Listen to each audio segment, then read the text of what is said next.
저는 원광대학교 일반대학원 작업치료학과 박사과정에 재학 중인 김아영입니다.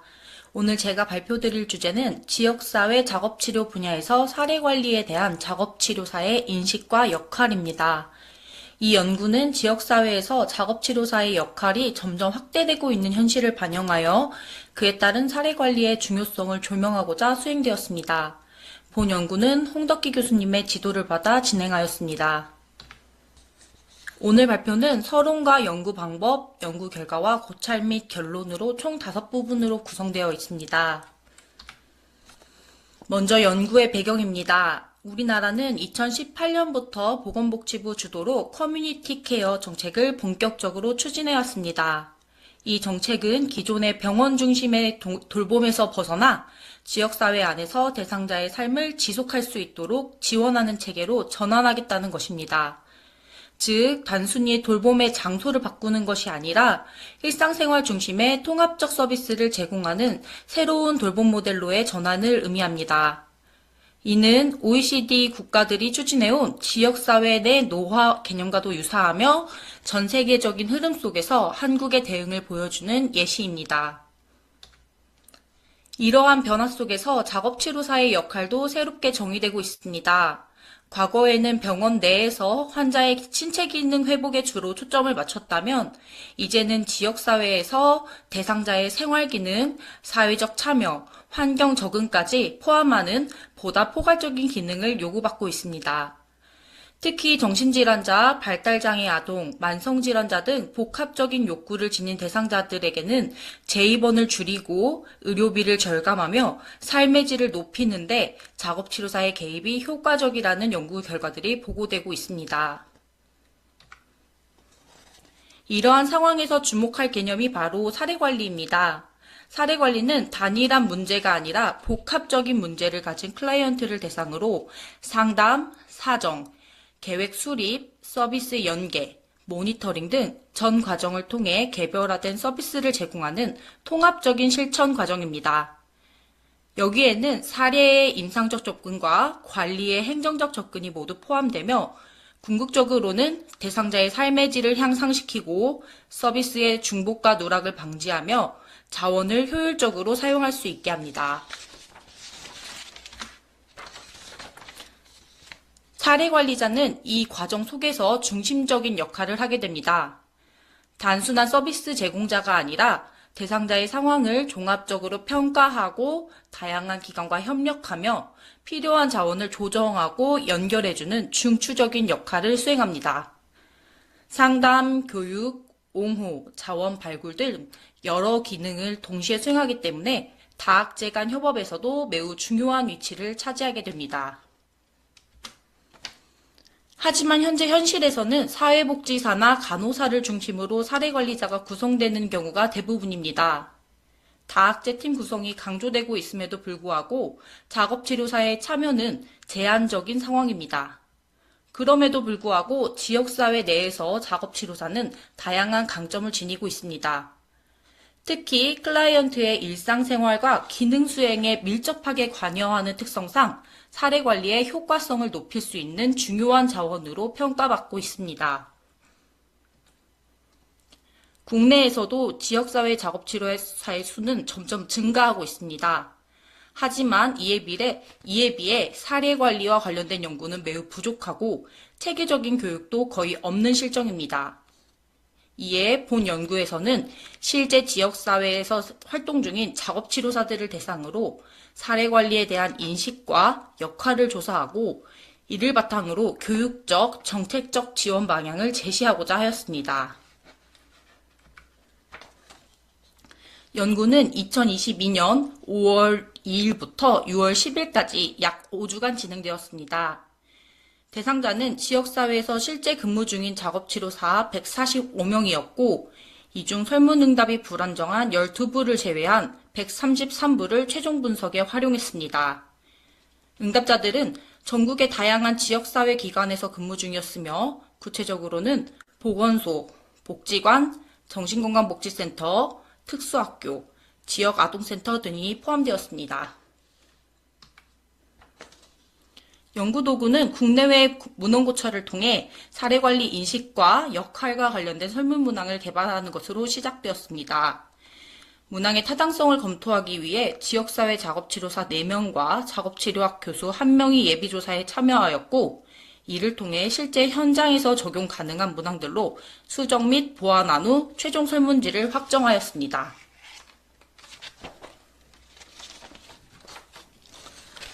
설문은 2가지 영역으로 구성되어 있습니다. 첫째는 사례관리에 대한 인식 영역으로 전반적 인식, 직무관력 인식, 교육, 환경 등 총 4개 영역 13문항이며 3점 또는 5점 리커트 척도로 응답하도록 구성하였습니다. 둘째는 작업치료사의 사례관리 역할에 대한 중요도 평가입니다. 이 부분은 사정, 상담, 교육, 서비스 실행, 자원 조정의 5개의 대분류 아래 총 25개 세부 역할 항목으로 구성되었으며 모든 항목은 5점 리커트 척도로 중요도를 평가했습니다. 문항의 내적 신뢰도는 크롬바크 알파 0.872였습니다. 자료 분석에는 SPSS 통계 프로그램을 사용했습니다.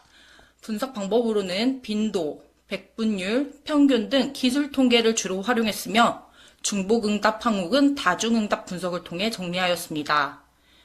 이를 통해 응답자들의 경향을 명확히 파악하고 각 문항 간의 관계를 보다 정확히 분석할 수 있었습니다. 연구에 참여한 133명의 일반적 특성을 살펴보면 여성이 90명으로 대부분을 차지하였습니다. 연령대는 20대가 79명으로 가장 많았고 그 다음으로는 30대, 40대 순이었습니다. 근무 경력은 10년 이하가 전체의 약 70% 이상을 차지했으며 이는 지역사회 작업치료사들이 비교적 경력이 짧고 젊은 인력이 많다는 것을 보여줍니다. 근무기관은 정신건강복지센터가 72명으로 가장 많았고 그 다음으로는 특수학교, 장애전담 어린이집, 보건소, 지역 아동센터 순으로 나타났습니다. 서비스 대상자는 정신장애인이 가장 많았고 이어서 아동 청소년, 노인, 지적장애인 등 다양한 대상자들과 접촉하고 있음을 알 수 있었습니다. 사례관리에 대한 전반적 인식을 살펴보면 보통이다와 잘 알고 있다는 응답이 전체의 약 75% 이상을 차지하며 비교적 긍정적인 인식을 보여주었습니다. 그러나 사례관리와 사례연구의 차이에 대해서는 혼동하는 경우도 많았으며 이는 개념적 교육의 필요성을 나타냅니다. 반면 사례관리 업무의 필요성에 대해서는 78.2%가 매우 그렇다고 응답하여 현장에서 사례관리가 매우 중요한 업무로 인식되고 있다는 점을 확인할 수 있었습니다. 응답자의 83.5%가 사례관리 수행 경험이 있다고 답했으며 현재 수행 중이라고 응답한 비율도 75.2%로 상당히 높았습니다. 수행 직종을 묻는 문항에는 사례관리 업무를 가장 많이 수행한 직종이 작업치료사, 그 뒤를 사회복지사, 간호사가 이었습니다. 작업치료사로서의 강점은 사정능력, 직접 개입, 의사소통 기술 등으로 나타났으며 약점은 행정업무, 응급개입, 자원연계 영역에서 주로 지적되었습니다.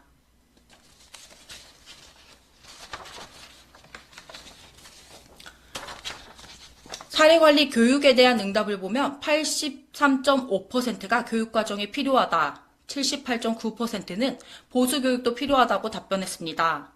그러나 실제 사례관리 교육을 받아본 경험이 있는 응답자는 단 28.6%에 불과했습니다. 이러한 결과는 현장 작업치료사들이 사례관리에 대한 교육 욕구는 매우 높지만 공식적인 교육 기회는 거의 없다는 현실을 반영하고 있습니다. 사례관리 수행 시 중요한 환경적 요인을 묻는 항목에서는 가장 큰 요소로 작업치료사의 필요성에 대한 인식을 꼽았습니다. 그 다음으로는 교육과정과 매뉴얼의 부재, 그리고 기관 자원의 부족 등이 주요 제약 요소로 지적되었습니다. 이 결과는 작업치료사의 역할이 단순히 역량만으로 수행되는 것이 아니라 제도적 기반과 환경적 지원이 동반되어야 함을 보여주는 결과입니다. 사례관리자로서 작업치료사가 수행할 수 있는 25개의 세부 역할 중 응답자들이 중요하다고 평가한 역할은 다음과 같습니다.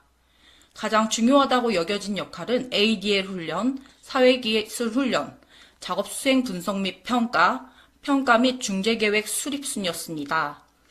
이 항목들은 모두 직접 서비스와 관련된 영역으로 작업치료사들이 클라이언트의 실제 생활 기능을 향상시키는 데 중점을 두고 있음을 보여줍니다.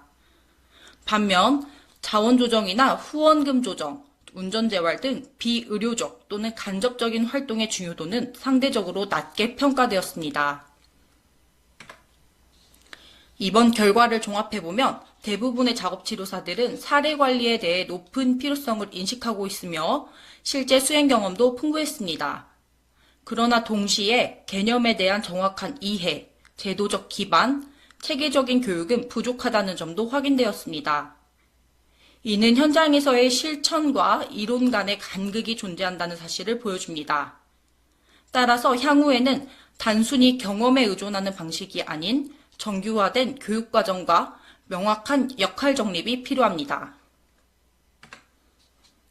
두 번째로 고찰한 내용은 작업치료사의 강점입니다. 조사 결과 작업치료사는 ADL 훈련이나 작업 수행 분석, 사정 등에서 직접적인 개입 능력이 높게 평가되었습니다. 이는 작업치료사가 클라이언트와 직접적으로 대면하고 그 과정을 통해 개인의 특성과 상황을 섬세하게 파악할 수 있는 사정 능력에서 기인한 것으로 보입니다. 특히 정신건강이나 발달장애처럼 복합적인 문제를 가진 대상자에게 있어서는 이러한 직접 서비스 개입이 효과적인 중재로 이어질 가능성이 크다는 점에서 의미가 있다고 할 수 있겠습니다. 반면 약점으로는 간접 서비스와 행정 기능 영역에서의 한계가 드러났습니다. 행정 업무나 자원 연계, 응급 개입 등의 간접적 역할은 수행 경험이 낮고 중요도에 대한 인식도 낮은 것으로 나타났습니다. 이는 사례 관리의 핵심 요소 중 하나인 조정 및 연계 기능에서 작업치료사가 어려움을 겪고 있음을 보여주는 부분입니다. 이러한 행정적 접근의 미흡함은 제도상 교육 기회의 부족과 역할에 대한 명확한 인식 부재와도 관련이 있는 것으로 판단됩니다. 이번 조사에서는 사례관리 교육을 받은 경험이 있는 작업치료사 비율이 매우 낮았고 대부분의 작업치료사들이 정규 교육과정이 아닌 현장 실무에서 자연스럽게 익히는 방식에 의존하고 있는 것으로 나타났습니다. 이러한 현실은 사례관리 역량의 체계적 향상을 어렵게 만들고 있기 때문에 작업치료사 대상 사례관리 교육과 과정의 개발과 더불어 보수교육 의무화, 현장 실습 강화 등이 시급한 과제로 제시됩니다. 특히 대학기관 차원에서도 지역사회 작업치료와 관련한 실질적인 교육과정을 마련할 필요성이 있다는 점을 강조하고 싶습니다. 현재 사례관리제도는 사회복지사와 간호사 중심으로 운영되고 있습니다. 작업치료사는 실제 사례관리 업무를 수행하고 있음에도 불구하고 제도상 명확히 인정받고 있지 않습니다. 이러한 구조적 한계는 작업치료사의 전문성과 자율성을 제한하는 요인이 됩니다. 따라서 향후에는 작업치료사도 공식적으로 사례관리 자격 내에 포함될 수 있도록 제도 개선이 필요합니다. 이번 연구에서는 몇 가지 제한점도 확인되었습니다. 먼저 지역사회 작업치료사들의 근무기간이 다양하지 못해 표본의 분포가 고르지 못했다는 한계가 있습니다.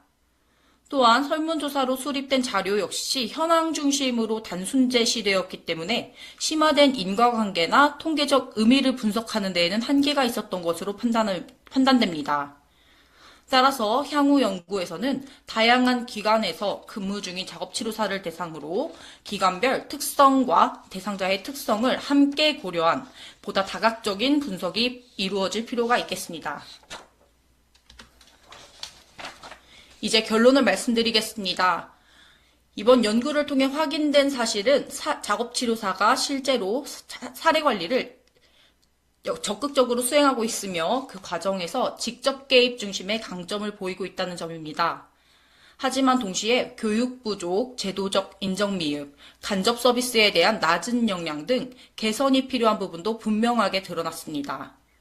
이러한 결과는 작업치료사가 사례관리자로서 실질적, 제도적 역할을 확장하기 위한 기반을 마련하는 데 중요한 시사점을 줍니다.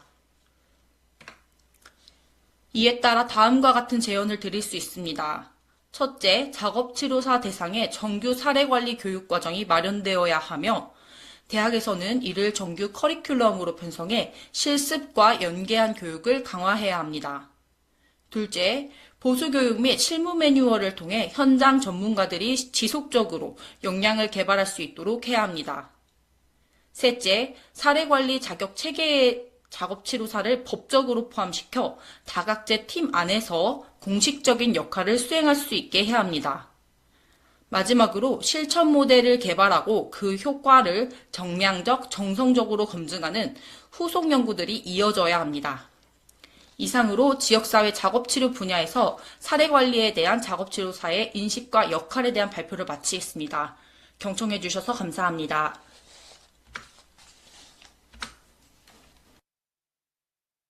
네, 먼저